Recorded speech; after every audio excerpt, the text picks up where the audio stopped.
जी नाज़रीन, साई खां पोइ वरी सां हाज़िर आहियूं। साई ते वञण खां अॻु में ॻाल्हि ॿोल्हि थिए पई त जनाब ज़ैनब जॾहिं उन जी क़ब्र ते पहुतियूं ऐं ॻाल्हि ॿोल्हि पाण हुतां ई ख़तमु कईसीं, पर ॿीहर हुतां ई शुरू कंदासीं। पर अॻु में हिकिड़ो कलाम ॿुधूं था शफ़ीक़ अहमद साहब खां, पोइ वरी ॻाल्हि ॿोल्हि शुरू कंदासीं। जी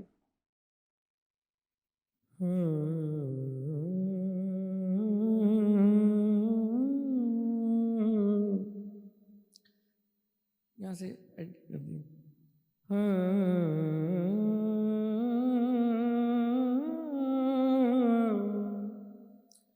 बड़ी उम्मीद है सरकार कदमों में बुलाएंगे,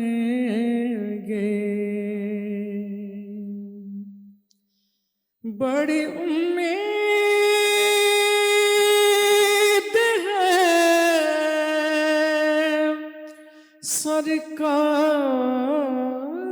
कदमों में बुलाएंगे, और करम की जब नजर होगी मदीने हम भी जाएंगे। करम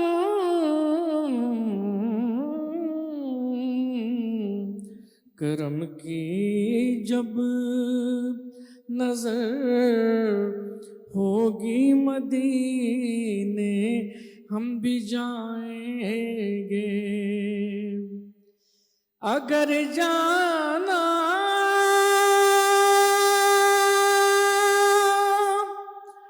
मदीने में हुआ हम गम के मारों का, इन गम के मारों का, हम गम के मारों का, अगर जाना मदीने में हुआ हम गम के मारों का, मकीने गुंबदे खजरा को हाले दिल सुनाएंगे। मकीने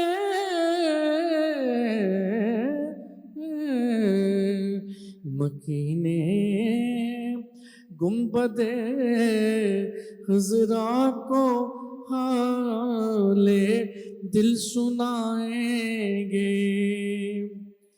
गुनाहगारों में खुद आके होंगे पारसा शामिल, शफीए हश्र जब दामाने रहमत में छुपाएंगे। और शेर सुनिए, क्या खूबसूरत बात लिखी है। कसम अल्लाह की होगा वो मंजर दीद के काबिल, क़यामत में रसूलुल्लाह जब तशरीफ लाएंगे।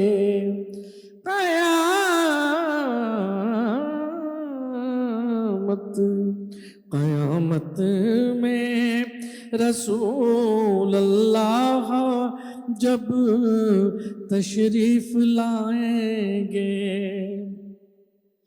ग़मे इश्क़े नबी से होगा दिल मामूर ए नैयर, ग़मे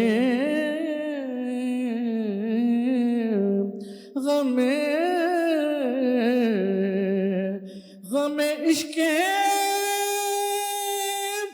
नबी से होगा दिल मामूर ए नैयर, तेरे ज़ुल्मत कदे में भी सितारे जगमगाएंगे, करम की जब नजर होगी मदीने हम भी जाएंगे। सुभान अल्लाह जज़ाकल्लाह। साईं तव्हां ॾे अचूं था त ॻाल्हि हले पई ख़ानवाद रिसालत जी, त आख़िर केतिरो तक़रीबन रिवायतूं छा थियूं चवनि त घणो वक़्तु क़ैद में रहिया ऐं कहिड़ा मसाइब रहिया उन्हनि सां, ऐं पोइ रिहाई कीअं उन्हनि खे मिली, माना कहिड़ा अहिड़ा सबब थिया? सुठो सुवालु आहे। हिन में मां पहिरियों त तव्हांखे अर्ज़ु कंदुमि त हर माण्हूअ खे घुरिजे हिते त साईं शाह अब्दुल लतीफ़ भट्टाई रहमतुल्लाह अलैह जेको सुर केॾारी में जेको कुझु वाक़े करबला खे बयानु कयो आहे, जी जी, तव्हांजो सुवाल बि उन सुर केॾारे में माना मौजूदु आहे। सही, रवायतूं हिकु तरफ़, पर जॾहिं तव्हां सुर केॾारे खे तव्हां बि पढ़िजो, ऐं जॾहिं तव्हां सुर केॾारे खे पढ़ंदव त तव्हांखे इहो महसूसु थींदो त तव्हां ॼण पाण करबला में बीठा आहियो ऐं तव्हां पाण रिहाई ॾिसो था, तव्हां पाण शाम में ऐं कूफा में, यानी शाह साहिबु अहिड़ो मंज़र पेश कयो आहे। यज़ीद जॾहिं यज़ीद जी क़ैद में रहिया ऐं उन क़ैद में त बाज़ तारीख़ूं लिखनि थियूं त साल खां पोइ रिहाई मिली, बाज़ तारीख़ूं लिखनि थियूं त 2 सालनि खां पोइ हिननि खे रिहाई मिली। इन ई क़ैद खाने में जनाबे इमाम हुसैन जी नंढड़ी नींगरी 4 सालनि जी जनाबे सकीना सलामुल्लाह अलैहा जी शहादत थी आहे, ऐं उन शाम जे ई ज़िंदान में बीबीअ जी तुरबत ठही आहे। यानी इन खां अंदाज़ो लॻायो त मुस्लमाननि आले रसूल सां कहिड़ा कहिड़ा ज़ुल्म कया। उहा बीबी जेकी माना इमाम हुसैन अलैहिस्सलाम जे सीने ते सुम्हण वारी, उहा शाम जे क़ैद खाने में जेकी आहे इन दुनिया मां वई। ऐं इहो सुवालु बणिजे थो त सैयद सज्जाद हुयो या इमाम मोहम्मद बाक़र अलैहिस्सलाम नंढा हुया, त जनाब सैयद सज्जाद कीअं पंहिंजी भेण खे दफ़नाईंदो, हथ में हथकड़ियूं ऐं सही, उन खां पोइ जेको आहे साल खां या 2 सालनि खां पोइ जॾहिं यज़ीद ॾिठो त बग़ावत जो को हिनखे ख़तरो आहे, त पोइ जनाबे सही इमाम ज़ैनुल आबिदीन खे चई त असां तव्हांखे रिहा था कयूं। शहज़ादी ज़ैनब सलामुल्लाह अलैहा चयो त हिनखे चयो त पहिरियों असांजा जेके लुटियल सामान आहे उहो असांखे वापसि करे ऐं हिकिड़ो घरु असांखे ख़ाली कराए ॾे त असां पंहिंजे शहीदनि जो ग़म मल्हायूं, असां पंहिंजे शहीदनि खे रोऊं। पोइ हिकिड़ो घरु जेको आहे ख़ाली कराए ॾिनो वियो ऐं बीबियुनि उते मजलिस कई ऐं उते पंहिंजे शहीदनि जो ग़म मल्हायो वियो। इन खां पोइ जॾहिं रिहाई मिली आहे त मां जीअं अॻ में फरमायो त 3 महमिल हुया, ऐं इन में हिकिड़ो किरदारु जेकॾहिं मां धरती टीवी जे चैनल जे तवसुत सां ख़वातीन ताईं न पहुचायां त इहा वॾी ज़्यादती थींदी। जनाबे उम्मे रबाब इमाम हुसैन सलाम जी घर वारी हुई, जंहिंजो हिकिड़ो पुटु शहज़ादे अली असगर करबला में कुछो वियो ऐं ॿी धीउ जनाबे सकीना सलामुल्लाह अलैहा शाम जे क़ैद खाने में जेकी आहे जामे शहादत हासिल कई। ऐं जॾहिं रिहाई मिली आहे ऐं रिहाई मिलण खां पोइ इहे जेके मस्तूरात बचियूं ऐं कुझु मर्द बचा इहे आया आहिनि वापसि करबला खां थींदा ऐं मदीने पहुता आहिनि। पहिरियों जीअं मूं अर्ज़ु कयो त करबला में आया आहिनि ऐं पोइ जॾहिं मदीने पहुता आहिनि त जीअं ई नज़र पई आहे जनाबे उम्मे कुलसूम सलामुल्लाह अलैहा जी, त पहिरियों चयो अथई त ऐं नाना जा मदीना असांखे क़बूल न कर, असां सभु सॼो जुगो जेको आहे उहो लुटाए आया आहियूं। ऐं बशीर खे घुरायो वियो, बशीर खे चयो वियो, बीबी चयो जनाब ज़ैनब त तूं वञी ऐलान कर मदीने में त उहो जेको काफ़िलो 28 रजब ते वियो हो उहो मोटी आयो आहे। ऐं बशीर इहो ऐलान कंदो पियो वञे ऐं त जेको 28 रजब ते काफ़िलो वियो उहो मोटी आयो आहे। बशीर चवे थो त मूं ॾिठो त हिकिड़ी कारे बुरके वारी बीबी आहे जेकी अचे थी, हिकिड़ो ॿारु साण अथसि ऐं अची पुछे थी बशीर छा थो चएं, हुसैन मारे वियो आहे? चई हा बीबी हुसैन मारे वियो आहे। चई छा मुंहिंजे अब्बास वफ़ा न कई? यानी जनाबे अब्बास जी माउ बीबी उमुल बनीन जंहिंजा 4 पुट हुया, 4 ई करबला में शहीद थिया।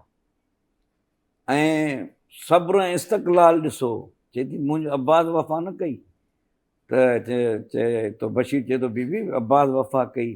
ये भला पुठीअ ते त को ज़ख़्म न आयो मुंहिंजे पुट खे? चई बीबी इहो छो थी पुछीं त पुठीअ ते ज़ख़्म छो न आयो? चई बसि मूंखे इहो ॿुधाए त मुंहिंजो अब्बास बि शहीद थी वियो, पुठीअ ते त को ज़ख़्म न आयो? चई न। चई बीबी इहो पुछे छो थी? चई ईअं न थिए त को पुठीअ ते ज़ख़्म आयो हुजे, मां जनाब फ़ातिमा ज़हरा को शर्मिंदा थियां। बशीर चए थो त हलो त मां रोज़े रसूल वटि तव्हांखे ॿुधाईंदुसि। सभिनी किताबनि इहो लिखियो आहे त सभु ख़ानदान असमत तहारत जूं बीबियूं जेकियूं आहिनि उठ तूं लथियूं आहिनि ऐं शहज़ादी ज़ैनब सलामुल्लाह अलैहा पंहिंजे नाने जे रोज़े ते पाण खे उठ तूं केरायो आहे ऐं केराए बांबड़ा ॾींदी नाने जे रोज़े ते आई आहे। नाना ज़ैनब अची वई, छा आलम हूंदो, छा मंज़र हूंदो। ऐं नानो यकीनन क़ब्र में रोईंदो हूंदो त मुंहिंजी धीउ बांबड़ा ॾींदी। उअं ई बांबड़ा ॾिए पई जीअं इमाम हुसैन सलाम जॾहिं अली अकबर आवाज़ु ॾिनो त बाबा मुंहिंजो आख़िरी सलाम। अरिड़हनि सालनि जो जवान पुटु किरियो हो, इमाम हुसैन ज़मीन ते किरी ऐं बांबड़ा ॾींदो चए पियो अकबर मुंहिंजी अखियुनि जी रोशनी हली वई, अली अकबर मूंखे कुझु नज़र नथो अचे, अली अकबर मूंखे आवाज़ु ॾे त मां अचां। ईअं ई शहज़ादी बांबड़ा ॾींदी नाने जे रोज़े ते आई। थी नाना जेको 28 रजब ते काफ़िलो वियो उहो सॼो कुहाए आई आहियां। नाना नाम महरम न हुजनि हा त तोखे रसनि जा निशान ॾेखारियां, पर नाना तव्हांजे लाइ करबला मां हिकिड़ो तोहफ़ो खणी आई आहियां। इहो चई हिकिड़ी गंढ खोलियईं, उन मां हज़रत अली असगर जो पेरहण कढी नाने जे रोज़े ते रखी। नाना ही तव्हांजे लाइ तोहफ़ो आहे। ऐं ईअं वरी रिहा थी वरी जॾहिं नाने जे रोज़े ते आई आहिनि बीबी ऐं वरी माउ जे रोज़े ते वई आहे ऐं माउ खे चयो अथई त मां मोटी आई आहियां पर हुसैन खे न वठी आई आहियां। ऐं हिते बसि मां हिकिड़ी ॻाल्हि ज़रूरु कंदुमि त जॾहिं इहो काफ़िलो वापसि पहुतो आहे त रावी लिखे थो त मूं ॾिठो त हिकिड़ी छोकिरी आहे जेकी डुकंदी आई आहे, कॾहिं जनाब ज़ैनब जी कश में ॾिसे थी जीअं का शइ उनजी का गुम थी वई आहे। वरी जॾहिं बीबी उम्मे कुलसूम जी कश में ॾिठईं, जनाब रबाब जी कश में ॾिठईं त जनाब ज़ैनब चयो त सुगरा छा थी ॾिसीं? त जनाब सुगरा चयो अम्मा मां ॾिसां थी त सभु वॾा हुया विढ़िया शहीद थी विया, मुंहिंजो भाउ अली असगर त बांबड़ा ॾींदल हुयो, मुंहिंजो अली असगर त नंढो हुयो, मुंहिंजो अली असगर काॾे वियो? जनाब ज़ैनब चयो त सुगरा अली असगर खे बि करबला में छॾे हलिया आयासीं। ऐं करबला जी अहिड़ी दास्तान आहे त जेसि ताईं जनाब बीबी उमुल बनीन ज़िंदा रही पंहिंजे पुटनि जूं 4 क़बरूं ठाहींदी हुई, पोइ ठाहे वरी उन्हनि खे मिटाए छॾींदी हुई, चवंदी न मां पंहिंजे पुटनि खे न रोईंदसि, मां रोईंदसि त रसूल जे पुट इमाम हुसैन खे रोईंदसि। को चवंदो हे ख़वातीन जे लाइ मां जुमिलो चवां थो त कोई चवंदो उमुल बनीन त हथ जे इशारे सां रोकींदी त मूंखे उमुल बनीन न चओ, उमुल बनीन जी माना आहे पुटनि वारी माउ। मुंहिंजा 4 ई पुट करबला में कुसिजी विया। इहा अजीब करबला जी कहाणी आहे, करबला जी दास्तान आहे, अहिड़ी ॾुख जी दास्तान आहे त इनखे जेतिरो बयानु कयो वञे इहो हर साल हर 40 ते इहे ई ॾुख जी दास्तान बयानु कंदा आहियूं त लॻंदो आहे ॼण नई दास्तान आहे। काइनात जी हर शइ पुराणी थी वई पर वाक़ई करबला अञा ताईं उफ़क़ ते ज़िंदा आहे। अल्लाह जो वाइदो आहे त जेसि ताईं तौहीद हूंदी तेसि ताईं हुसैन तुंहिंजो ज़िक्र क़यामत ताईं हलंदो रहंदो। बेशक तव्हां बिल्कुलु सही चयो। नाज़रीन हिकिड़े कलाम ॾे हलूं था, पोइ वरी जेको आहे सो उते ॻाल्हाईंदासीं। ताबिश मेहंदी साहब खां कलाम ॿुधूं था।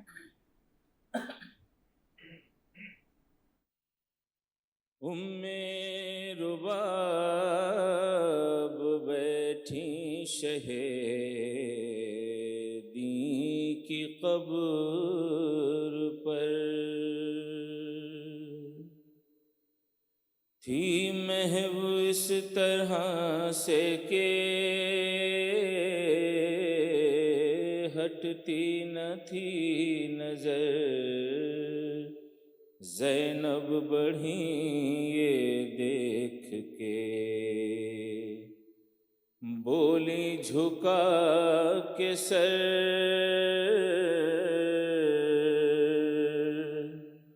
اٹھئے بہت ہے دور کا بھابھی ابھی سفر، ایک آہ کی رباب نے یوں پھٹ گیا جگر، بولی تڑپ کے زینب مضطر سے نوحگر،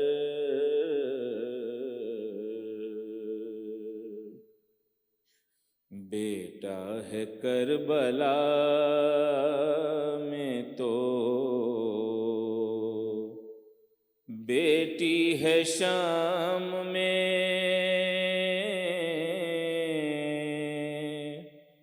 کیجے دعا یہ بار گہے خاص و عام میں،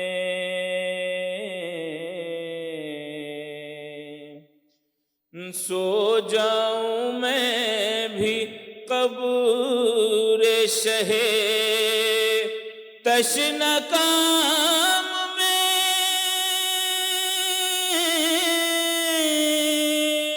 حسرت نہیں کچھ اور میں اب جی کے کیا کروں،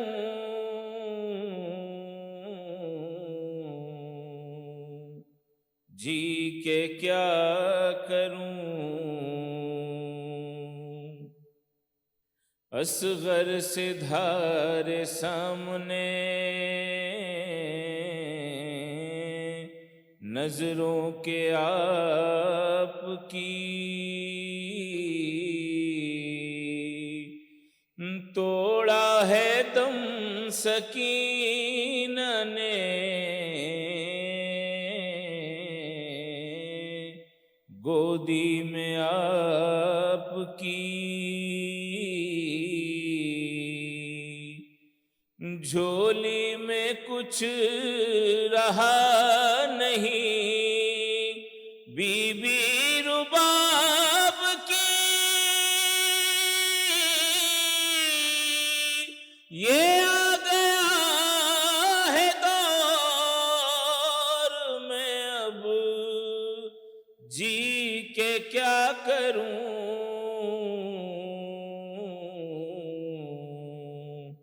جی کے کیا کروں، تھا جس سے زندگی میں اجالا چلا گیا، 6 ماہ جس کو گود میں پالا چلا گیا، بی بی ہمارا ہنسلیوں والا چلا گیا، کیا رہ گیا اور میں اب جی کے کیا کروں،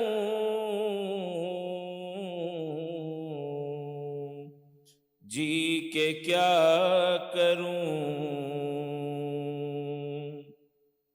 مانگے گی مجھ سے فاطمہ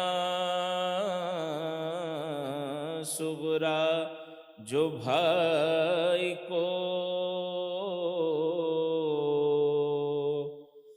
دوں گی جواب کیا میں بھلا غم ستائی کو کیا منہ دکھاؤں احمد مرسل کی جائی کو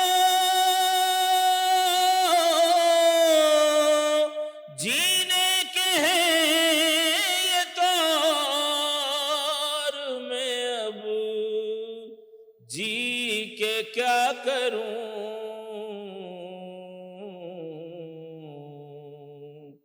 جی کے کیا کروں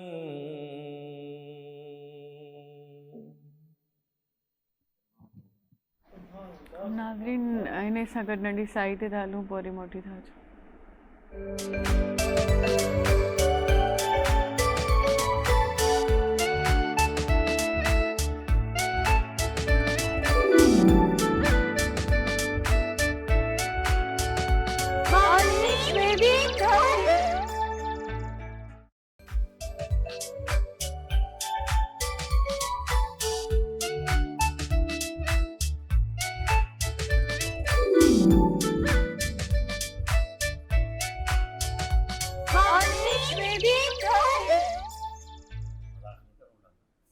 जी नाज़रीन साई खां पोइ वरी तव्हां सां गॾु आहियूं ऐं अॼु बि सफ़र आहे ऐं असां इमामनि जो चालीहो मल्हाए रहिया आहियूं डॉक्टर ऐनुर रज़ा पाण सां गॾु आहिनि उन्हनि खां कलाम ॿुधंदासीं उन खां पोइ वरी ॻाल्हि ॿोल कंदासीं। जी बहुत शुक्रिया आपका। और ये आज रोज़ अरबईन को जैसे कि इमाम हुसैन अलैहिस्सलाम के इस चैलुम को हम मना रहे हैं और करबला वालों की याद है, ख़ास तौर पर धरती चैनल के इस हवाले से बहुत ही ममनून और मुतशक्किर हैं इस हवाले से सभी के अपना हिस्सा डाल रहे हैं। मैं करबला के उन्वान से चंद शेर पेश कर देता हूँ अगर इजाज़त हो तो।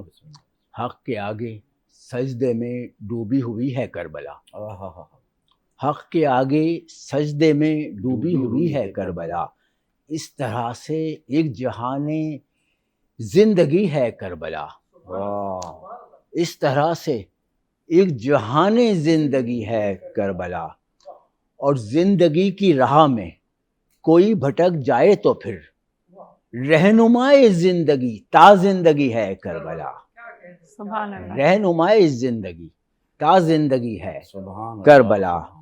और एक सोजो साज है ये क़ल्ब की गहराई में, क्या बात है, हम मवाली के लिए ताबिंदगी है करबला। वाह वाह। और कामयाबी जिसकी मुस्तहकम हुई है शाम में, कामयाबी जिसकी मुस्तहकम हुई है शाम में, इनकलाबी अज़्म की वो पुख्तगी है करबला, इनकलाबी अज़्म की वो पुख्तगी है करबला। और फिर शरीयत जिंदो पाइंदा जिससे हो गई, फिर शरीयत जिंदो पाइंदा जिससे हो गई, दीन में वो रूह की मौजूदगी है करबला, दीन में वो रूह की मौजूदगी है करबला। और जालिमों के सामने होते हैं हम सीना सिपर, जालिमों के सामने होते हैं हम सीना सिपर, इनकलाब फ़िक्र की आमादगी है करबला, इनकलाब फ़िक्र की आमादगी है करबला। और हर ज़माने को हमेशा करबला बतलाती है, हर ज़माने को हमेशा करबला बतलाती है, जिंदगी में बाइसे ताबिंदगी है करबला, जिंदगी में बाइसे ताबिंदगी है करबला।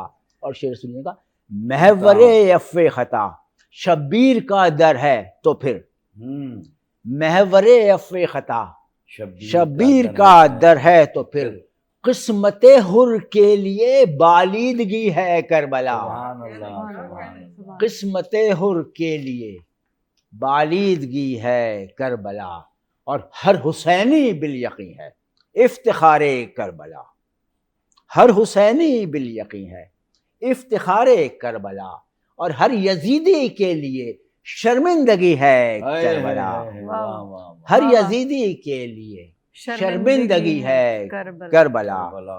اور آخری شعر ہے، آ رہی ہے نو کے نیزہ سے تلاوت کی صدا، واہ واہ واہ۔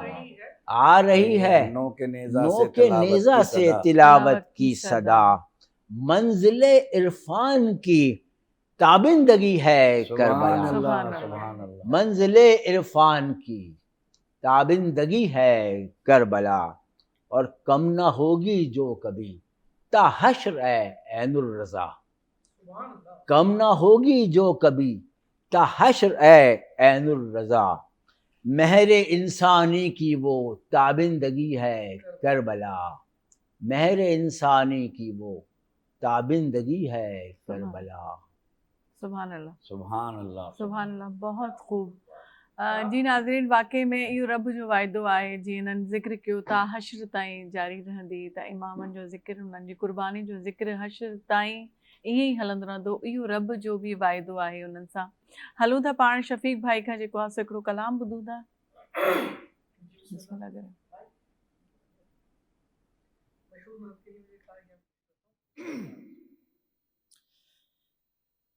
ज़हर मुक़द्दर हुज़ूर हक़ से सलाम आया, पयाम आया, झुकाओ नज़रें बिछाओ पलके, अदब का आला मकाम आया। ये कौन सर से कफन लपेटे चला है उल्फत के रास्ते पर, ये कौन सर से कफन लपेटे चला है उल्फत के रास्ते पर, फरिश्ते हैरत से तक रहे हैं, ये कौन सी तराम आया। फज़ा में लब्बैक की सदाएं ज़फ़रश्ता अर्श गूंजती हैं, फ़ज़ा में लब्बैक की सदाएं ज़फ़रश्ता अर्श गूंजती हैं, हर एक कुर्बान हो रहा है, ज़बां पे ये किसका नाम आया। और ये राह हक है संभल के चलना, यहाँ है मंजिल कदम कदम पर, ये राह हक है संभल के चलना, यहाँ है मंजिल कदम कदम पर, पहुँचना दर पर तो कहना आका सलाम लीजिए गुलाम आया। हाँ, अल्लाह करे वो दिन आए कि हम सब मदीने पाक बैठे हों और ये कहना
सुभान अल्लाह, सुभान अल्लाह, बहुत खूब। साईं तव्हां ॾे अचूं था त हिकु त मक़सदु इमाम हुसैन ते थोरो जेको आहे सो रहनुमाई कजो, असांजी हुन बाबति ॿुधाइजो। ॿियो तव्हांजो अरबैन जे मौक़े ते कॾहिं वञणु थियो आहे करबला ॾांहुं, हुते छा मंज़र हूंदो आहे, कहिड़े नमूने मल्हाईंदा आहिनि? मक़सदु करबला जी तव्हां ॻाल्हि कई त मक़सदु करबला खे जेकॾहिं असां सॼे हिन वाक़े खे कंपाइल कयूं त इमाम हुसैन अलैहिस्सलाम उन दीन जी ॿेड़ीअ खे बचायो आहे जेकी माना कोशिशि पई कई वञे त हिन ॿेड़ीअ खे ख़राबु कयो वञे।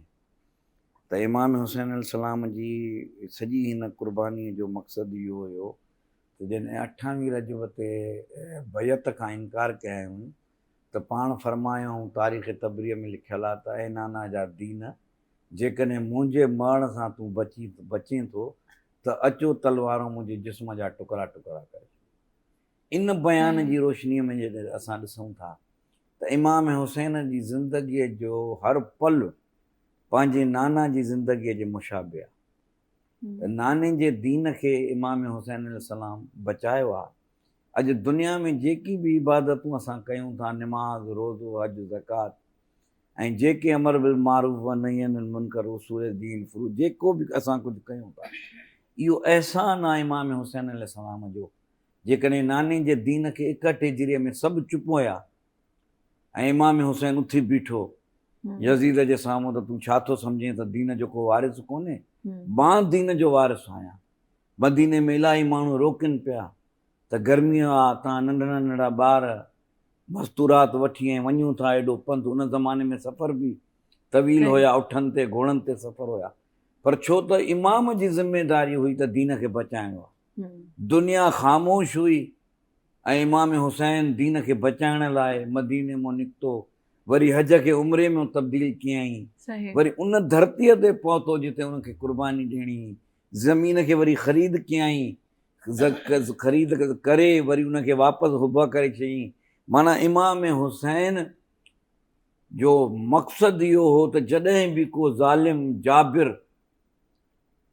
तव्हांजे साम्हूं अचे त पाण खे सरेंडर न कयो, सही गर्दन खे कटाए छॾियो। ऐं मुंहिंजो इहो ई पैगाम आहे क़यामत ताईं। इमाम हुसैन सलाम चयो त इहो जेको इस्तिग़ासो कयो ऐं त हल मिन नासिन यंसुरना, को आहे मूं ग़रीब जी मदद करण वारो, जे मदद जी ज़रूरत हुजे त सॼी काइनात हुई, पाण इमाम हुया, करबला खे ऊंधो करे छॾंदा।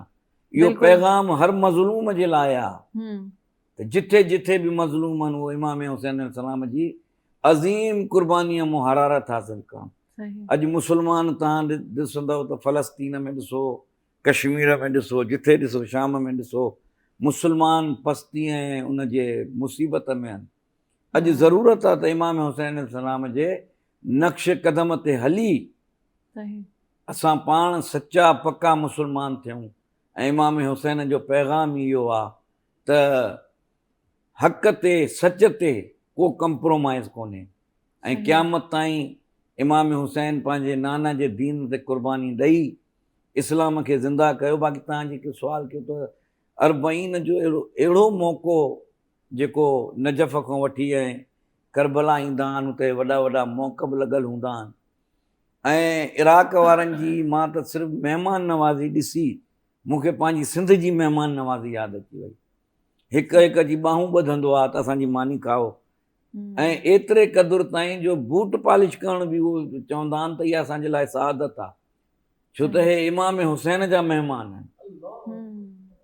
माना वॾा वॾा माण्हू इज़त वारा माण्हू ज़ाहिरनि जे चोपड़ुनि खे बुर्श हणंदा आहिनि ऐं कंदा आहिनि, मौक़ब खुलियल हूंदा आहिनि, हर को चाहींदो आहे अची अची छिके छिके ज़बरदस्ती वठी वेंदा आहिनि त अचो असांजा महिमान थियो। माना उहो महिमान रखण में फ़ख्रु सम्झंदा आहिनि। यानी कि नजफ़ खां करबला ताईं जेको असां सफ़र कयोसीं उहो मुंहिंजी ज़िंदगीअ जो हिकिड़ो अहिड़ो यादगारु सफ़रु हुयो ऐं मां हैरान हुउसि त भाई कहिड़ी बादशाही इमाम हुसैन 3 ॾींहंनि जो बुखियो उयायल हिन दुनिया में वियो, पर दुनिया खे इमाम हुसैन अॼु खाराए थो। अॼु दुनिया जेको खाए थी उहो इमाम हुसैन जो खाए थी ऐं ख़ासि तौर ते सिंध ते त करम इमाम हुसैन अलैहिस्सलाम जो आहे। असां सिंध में जेको कुझु आहे असांखे मिलियल ई इमाम हुसैन जी ॾात आहे। त इराक में अॼु जो ॾींहुं जेको आहे 20 सफ़र हिकिड़ो तारीख़ी ॾींहुं आहे जिते हर क़ौम जो, नस्ल जो, ज़बान जो, हर मसलक जो, हर क़ौम जो नज़रिए जो माण्हू मुशीदो करे ऐं इमाम हुसैन खे ख़िराज अक़ीदत थो पेश करे ऐं इहो ई इमाम हुसैन जी अॼु क़ुर्बानी आहे त दुनिया ॾिसे त कंहिंजो नालो ज़िंदा आहे। इन खां वधीक कंहिंजो जुलूस थो निकिरे जंहिं जेको खटी वियो जुलूस उनजो निकिरंदो आहे, हारायल माण्हूअ जो कॾहिं जुलूस न निकिरंदो आहे। यज़ीदियत क़यामत ताईं मुर्दाबाद आहे, हुसैनियत क़यामत ताईं ज़िंदाबाद। ऐं न रुगो मुसलमान जुलूस कढनि था, माना जेकी मञींदड़ आहिनि, बल्कि तव्हां ॾिसो सिंध में त रिवायत आहे शिकारपुर में, मां वरी तव्हां तारीख़ इहा ॻाल्हि कई त शिकारपुर में जेको आहे दीवान जेको आहे जुलूस कढंदा आहिनि, उनजो जुलूस ई अलॻि हूंदो आहे। दीवान जेकमाबाद में दीवान जुलूस कढंदा आहिनि ऐं थर में बि, थर में, मिठीअ में ऐं लाड़काणे में, रतेदरे में जिथे असांजो घर आहे उते दीवान जुलूस कढंदा आहिनि, ताज़िया कढंदा आहिनि ऐं उन्हनि खां पुछो त उहो चवंदा आहिनि इमाम हुसैन छा तव्हां मुस्लमाननि जो आहे? सही, असांजो बि इमाम हुसैन। दुनिया जो हर इंसान जंहिंजे सीने में दिलि आहे इमाम हुसैन उनजो आहे। इमाम हुसैन न कंहिं मसलक जो आहे, न क़ौम जो आहे, न कबीले जो आहे। इमाम हुसैन हर उन मज़लूम जो आहे जेको मज़लूम सां गॾु आहे। सही, त इमाम हुसैन जी इहा अज़ीम क़ुर्बानी क़यामत ताईं ज़िंदा रहंदी ऐं इमाम हुसैन जी जेको असां ज़िक्र कयूं था, जेको डॉक्टर साहब कलाम पढ़ियो जेको हिननि कयो, इहो जॾहिं बि ॿुधंदव त तव्हां सम्झंदव त इहा नई शइ आहे, इहा तासीर आहे अलाह विझी चली ज़िक्र हुसैन में। सही, त जेसि ताईं अलाह जो ज़िक्र थींदो होसि ताईं हुसैन जो ज़िक्र ज़िंदा रहंदो। बिल्कुलु बिल्कुलु, बेशक, ऐं ज़िंदा आहे ऐं ज़िंदा रहंदो। बिल्कुलु नाज़रीन, जेको आहे सो प्रोग्राम जो टाइम पंहिंजी पुॼाणी ते पहुची रहियो आहे ऐं तमामु सुहिणे नमूने जेको आहे मौलाना साहब सम्झायो मक़सद हुसैन को, जो त मक़सद हुसैन इहो ई आहे हक़ जी राह ते बीहण। माना बाग़ी तव्हांखे माण्हू चवंदा, तव्हांखे चवंदा त तव्हां ज़ाती ज़िद अना में था विढ़ो, पर जेकॾहिं तव्हां हक़ ते आहियो त तव्हां हुसैनी आहियो ऐं हुसैनियत रहंदी क़यामत ताईं। जेसि ताईं दुनिया आहे तेसि ताईं जीअरी रहंदी। प्रोग्राम पुॼाणी ते पहुची रहियो आहे, तव्हांजी वॾी वॾी महिरबानी साईं, तव्हां आयो, आपका सर बहुत बहुत शुक्रिया। शफ़ीक भाई आपका शुक्रिया, ताबिश भाई आपका बहुत बहुत शुक्रिया। मोकलाणी ॾियो। हाणे आख़िरी में ताबिश भाई का कलाम ॿुधूं था, असांखे इजाज़त ॾियो। अल्लाह हाफ़िज़। करबला में क़यामत का एक शोर है,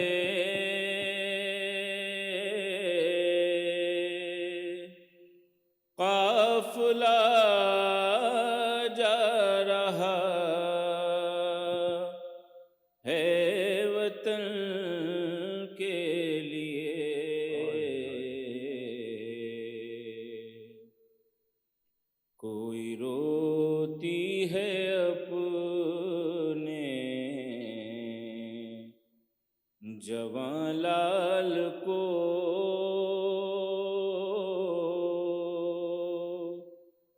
رو رہی ہے کوئی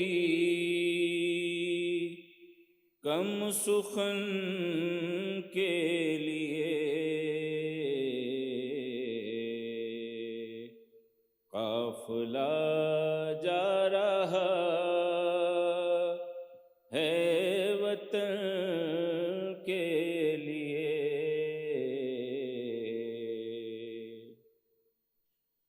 قصر ظالم کبھی